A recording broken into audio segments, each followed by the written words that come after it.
नाजरीन, अब रुक करते हैं डेरा गाजी खान का, जहां एबीसी न्यूज के ब्यूरो चीफ गुलाम यासीन राही की रिपोर्ट के मुताबिक डेरा गाजी खान थाना सिविल लाइन पुलिस की कार्रवाई, डकैती और चोरी में मुलव्विस मुल्जिमान गिरफ्तार। मुल्जिमान से डकैती और चोरी किए गए 5 मोटरसाइकिल रिकवर, असल मालकान के हवाले।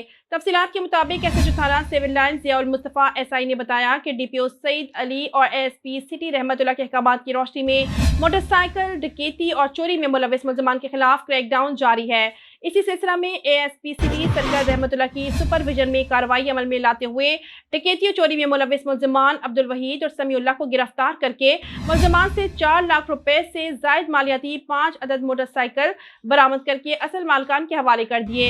एसएचओ थाना civil line Ziaul Mustafa SI का कहना था कि थाना सिविल लाइन पुलिस की दिन रात मेहनत और काबशों से जराइम पेशनासी के खिलाफ क्रैक डाउन है।